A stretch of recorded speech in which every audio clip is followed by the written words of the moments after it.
తిరుపతి దేవస్థానంలో పడ్డ ఇబ్బందులు కానీ చూస్తే మీరు అల్లాడిపోతారు. లడ్డు ఎంత సైజు ఉండాలో ఆ సైజు ఉండేది కాదు. పొరపాటును ఎవడైనా అడిగాడా అంటే మీకు తెలియదమ్మా, తిరుమలలో కూడా ఒక జైలు ఉంటుంది, అది మనకి ఎవరికి కనపడదు. ఆడకెళ్ళి కుక్కను కొట్టి కొడతారు. ఎవ్వరు ఏది అడిగినా సరే ఇమ్మీడియట్లీ వాళ్ళ కస్టమర్ కాలనీ వెళ్ళిపోద్ది. ఇక్కడ లడ్డు అడిగాడు సార్, ఇక్కడ అన్నం బాగాలేదన్నాడు సార్, కొండ మీద అది లేదన్నాడు సార్, ఇది లేదన్నాడు సార్ అంటే కుక్కను కొట్టి కొడతారని చాలా మంది కూడా యూట్యూబ్లో కూడా వాళ్ళ ప్రైవేట్ ఛానల్లో పెడితే చిన్న చిన్న యూట్యూబ్ ఛానల్ కూడా కోట్ల మంది చూశారు తిరుమలలో ఇలా ఉంటుందా అని. ఒక రాష్ట్రం, 2 రాష్ట్రాలు, 3 రాష్ట్రాలు, అన్ని రాష్ట్రాల్లో కూడా దీని మీద గొడవ జరిగింది.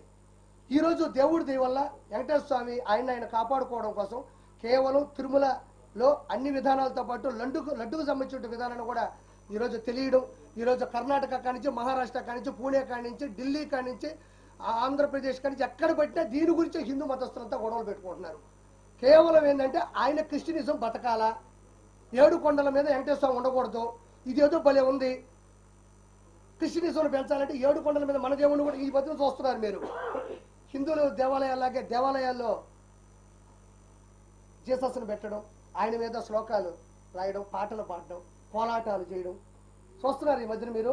హిందూ దేవాలయాల పోలికతో జీసస్ కూడా అవే చేస్తున్నారు. ఆయన నేను తప్పు అనడంలే, అంటే ఇది ఇంకా పెట్టలేకపోతుంది. హిందువులు చాలా బలంగా ఉన్నారు, మనం కూడా ఏం చేయాలంటే మన దోవలో వస్తున్నారు వాళ్ళు. ఆ తర్వాత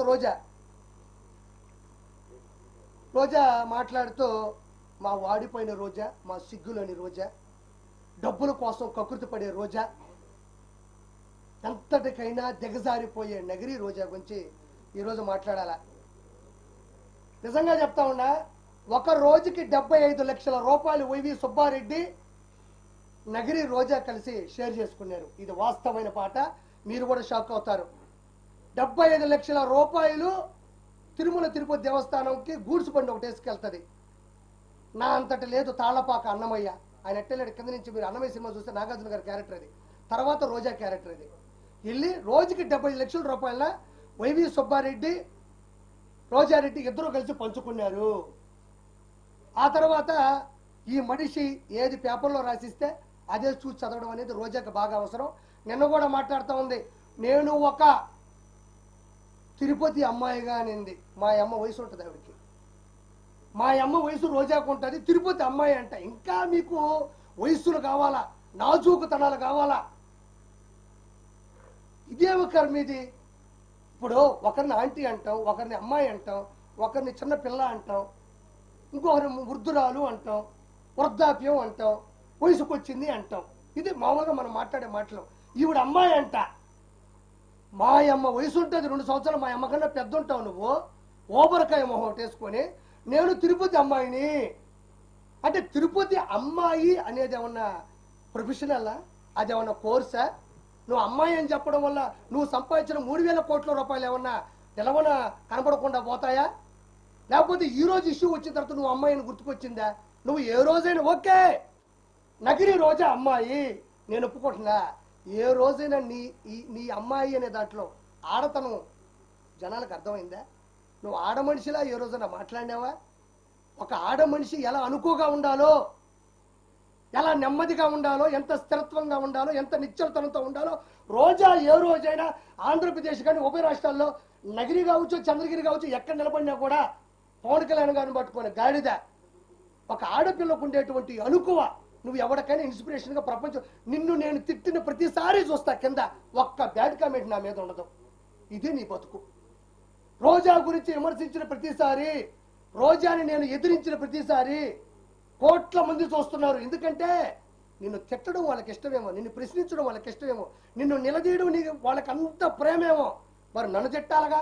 ఏమయ్య ఆర్పి ఆమెను ఎందుకు తిడతావు? మాకు ఇన్స్పిరేషను, గౌరవనీయులు, మా మాజీ మంత్రివర్యులు, ఆ మనిషి మంచిదని ఒక్కరు కూడా చెప్పరు. హైలైట్ ఏంటంటే మీ ఇంట్లో ఉండేవాళ్ళు కూడా కామెంట్ పెట్టరు కింద. అంటే మీ ఇంట్లో వాళ్ళకి నచ్చక ఒక అమ్మాయి అంటున్నావే, ఒక ఆడతనం ఉందా నీకు? అడవితనం ఉంది నీకు. మృగజాతివి నువ్వు, మృగంలో ప్రవర్తిస్తావు. డబ్బులు అకౌంట్లో పడితే అన్నదమ్ములు అక్కడ ఇక్కడ మోసం చేస్తే వచ్చే డబ్బులతో 3,000 కోట్ల నుంచి 5,000 కోట్లు ఈరోజు సంపాదించింది నగిరి రోజా. ఆ డబ్బులు నగిరికి పెట్టుంటే మహానగరం అయి ఉండేది. ఈరోజు ఎందుకు చేసావు ఈ పద్ధతులు? మళ్ళీ నేను ఈరోజు చెప్తున్నా, ఈ మనిషికి అన్నీ తెలుసు. లడ్డులో ఉండేటువంటి కొవ్వు పదార్థాలకు సంబంధించినటువంటి 15% రోజా తీసుకుంది. ఇది వాస్తవం. వాస్తవం కాకపోతే రోజాని డిబేట్కి రమ్మనండి, లేకపోతే నా ముందుకు వచ్చి మాట్లాడమనండి. నేను చాలాసార్లు చెప్పానన్నా, రోజా చేసిన అక్రమాలు చెప్పా.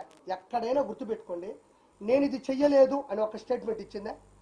రోజా ఎక్కడైనా నేను 3,000 కోట్లు సంపాదించలేదు, ఇసుక మాఫియా చేయలేదు, ఎర్రచంద్రం శేషాచలం అడవుల్లో ఎర్రచంద్రం కరుణాకర్ రెడ్డి, వైవి సుబ్బారెడ్డి, ధర్మారెడ్డి, జవహర్ రెడ్డి, జగన్మోహన్ రెడ్డి, వీళ్ళందరూ పెద్దిరెడ్డి రామచంద్రారెడ్డి, మిథున్ రెడ్డి, వీళ్ళందరూ పంచుకుంటుంటే అన్నా నాకు 4 చెట్లు అన్నాను. ఇది కానీ నా 4 దిక్కుల్ని మొక్కే దేవుడు ఆయన, 4 దిక్కులకి మొక్కు ఆయన. అలాంటి వ్యక్తి శేషాచలంలో ఎర్రచందనం ప్రకృతి వనం, అది ప్రకృతికి సంబంధించినటువంటి సంపద, అది నాకు సంబంధం లేదని రోజా అల్లా. నేను ఈ లెక్కని చెప్తే 5,000 కోట్లు దాటిపోయింది. ఇప్పుడు నేను చెప్పిన లెక్కనైతే ఎర్రచందనం 5,000 కోట్లు దాటిపోయింది. నేను ఒక మాట మాట్లాడింది,